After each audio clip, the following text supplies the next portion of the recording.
All right, so here's our first example of an ideal gas law problem. Okay, so let's read it through and then I'll show you how to do it. So calcium carbonate decomposes when heated to give calcium oxide and carbon dioxide gas. Okay, so we're making a gas. Got a volume. We make 250 milliliters of carbon dioxide and we collect it at 31 degrees C and 1.3 atmospheres. How many moles? Okay, now here's the trick, right? When we have 4 out of the 5 things, I call that a static problem, and we're just going to use PV equals nRT, just plug in the numbers, okay? But be careful because you've got to have the right units. Now here's the big trick, right? Write down R first, 0.08206 liters, atmospheres, moles, Kelvin, because that tells you the units of all the other things, all right? Because you've got to make them cancel, all right? So I'll make a little kind of list on the side here, and then just fill in the list. Read the question. 250 milliliters. Well, that's volume, 250 milliliters. It's not in liters, so I've got to change it, right? There's 1,000 milliliters, of course. 1 liter, 0.250 liters. Aha, I got my liters, right? There it is. Okay, so I'm using R a bit like a checklist. 31 degrees C. 31 degrees C. Oh, it's got to be in Kelvin. 304 Kelvin. There we go, got it. Okay. Pressure, 1.3 atmospheres. Do we have to change that one? The answer is no, because it's already in atmospheres. Okay, so we've got to find moles. Now, got to do some algebra here, right? Our goal was to find N, so we've got to get N by itself, divide both sides by RT. And then just stick in the values, right? So pressure, 1.3 atmospheres. Volume, 0.250 liters. R, 0.08206 liters, atmospheres, moles, Kelvin. And finally, temperature, 304 Kelvin. Now, everything should cancel apart from the thing you want, moles. Let's just make sure that happens. Yeah, moles is left. Work it through, you should get 0.013 moles. Fantastic. All right, so that's a nice example of a PV equals nRT. Now, what I want you guys to do before we move on to the next kind of problem is go to the back of the packet. It's only a page in the future. Okay. There's an old exam question. Okay, I want you to try this part A here. Pretend it's like an exam. Okay, so pause it and just try this question, okay? It's a PV equals nRT. All right? If we're in class, I give the first 5 people extra credit to do it. But let's take a look. So, PV nRT. It's not class, so no extra credit, unfortunately. Okay. 0.08206 liters, atmospheres, moles, Kelvin. Always put R first. Okay, and then read the question. Airbags inflate with a nitrogen volume of 36 liters. So the volume is 36.0 liters. Inflates to a pressure of 745 torr, right, and 15 degrees C. Now, we have to make sure we got the right units. Now, I didn't mention again, I should go back, right? So millimeters of mercury, if I go back to the first page, and torr are the same thing. So if you see millimeters of mercury or you see torr, it's the same thing, okay? So 760 torr is 1 atmosphere, 760 milliliters. So 1 atmosphere is 760 torr. Let's do my math there. What is that in atmospheres? 745 divided by 760 equals 3 sig fig, 0.980 ATM. Liters is good. Moles we got to find.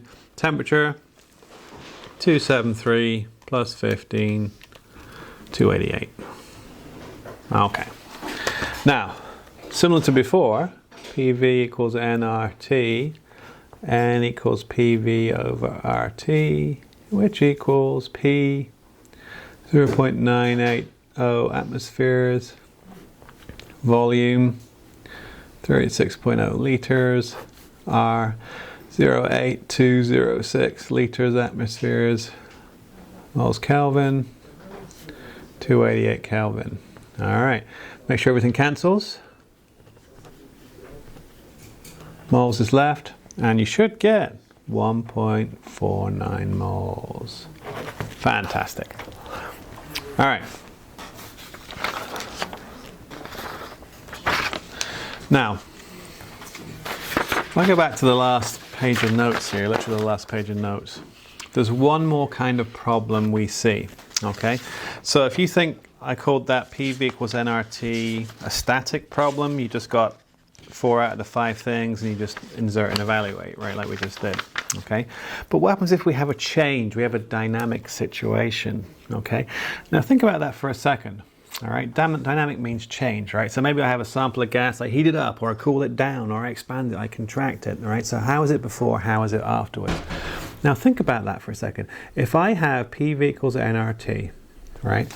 So I got some gas in a container, yeah? All right, what can I control here? Well, I can control temperature, pressure, and volume. I can put it in a cylinder, you know, I can compress it and contract it, I can change its temperature. So PV over T equals nR. That's true.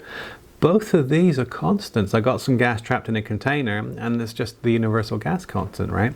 So if I like, now think about this, if I take some gas in a balloon and I heat it up, right, it expands, doesn't it? So T goes up and the volume goes up, just like in a hot air balloon, right?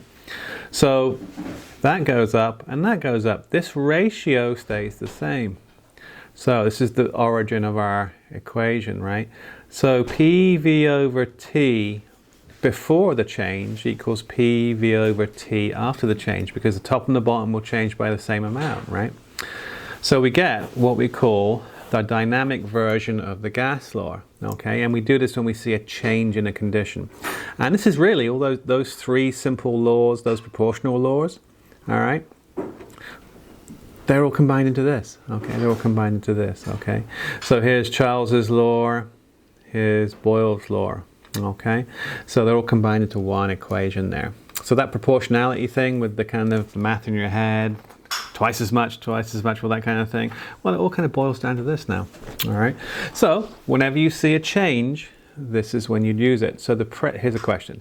So the pressure inside an aerosol can is 1.5 atmospheres. So initially, condition 1 initially, 1.5 atmospheres inside an aerosol can. Oh, let me move that up. That makes absolute sense if you think about it, because in an aerosol can, what have you got? You got 1.5 atmospheres in here, and then when you press the button, the shaving cream comes out, right? Because it's 1 atmosphere out here. So there's a slight difference in pressure, and things always move from high pressure to low pressure, don't they? So in an aerosol can, any kind of can which is under pressure, it's usually about 1.5 atmospheres inside. So when you release, it comes out. Okay. Now, the temperature of the can is 25 degrees C, which are just 25 degrees C, which is 298 Kelvin. It has to be in Kelvin again, okay? Now, interesting, the volume is the constant, right? Because the volume of the can before and after I heat it up is going to be the same, all right? So I'm going to say, I just call it V1, all right? Pressure too. So the pressure inside an aerosol can is 1.5 atmospheres at 25 degrees C. What pressure would be at 450? So when we throw this onto a bonfire, and I'm reminded of this example, and I kind of invented this example because this is actually what I did as a kid back in the day. Did you ever try this?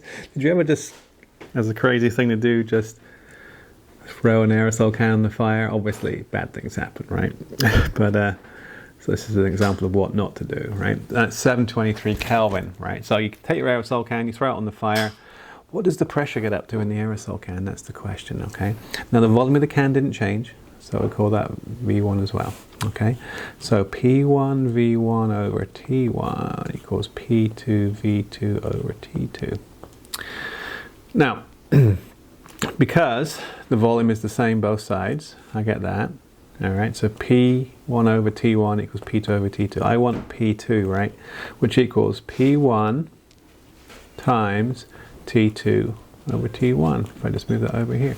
And that's exactly what we saw before. We had that initial condition changed times the change equals a new condition, which equals 1.5 times 723 over 298, which equals 3.6 atmospheres. Fantastic. Okay, now, so if you see a change, this is the type of process you'd use. Now, is this dangerous? What's the moral of the story? Yeah, it's dangerous. If you ever threw an aerosol can on a fire, it does explode. Why? Because this thin aluminum wall here can probably hold about a 2 atmosphere difference, right? So if the pressure inside exceeds 2 atmospheres difference between inside and outside, it's going to, literally the molecules will hit it and just break through, right? We call that an explosion. It's 3.6 inside.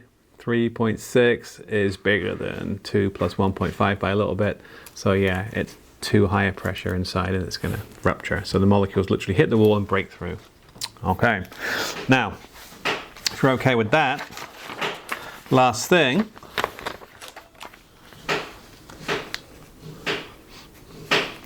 try part B. Okay, try part B, all right. And you're going to have to use some information from before. Okay, so bring down the information from before. And what do we see? All right, so the airbag described above was inflated at -20, so you're inflating your car, you're driving your car at -20, a really cold day in Chicago. What pressure would the airbag inflate to should you had an accident, right? So P1 V1 over T1 equals P2 V2 over T2. Now the second temperature is colder, right? So P1 0.980 atmospheres, right? V1, we can just throw the numbers in. You can throw, if you're more comfortable throwing the numbers like I'm doing now, that's fine, right? So initial conditions are up here, okay? Temperature 1, 288 Kelvin equals P2, that's what we've got to find. Same airbag, 36.0 liters, over new temperature, -20, so 273 minus 20, 253, right? Okay, so that's going to cancel, right? P2 equals 0.980 atmospheres times 253K over 288K, which equals 0.86 atmospheres. Okay, so it's a softer bag. If you think about it, the bag inflated to lesser pressure, so it's less firm, right? So at a cold temperature, the bag would inflate to be less firm.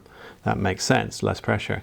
Do you think the process would be dangerous? Yeah, because if you think about it, if you're involved in a crash at a low temperature, your airbag won't fully inflate and you'll probably just fly straight through it and hit the steering wheel with your head. Not good, right? So the moral of the story is warm your car up before driving off under cold conditions, because then the airbag works properly, okay?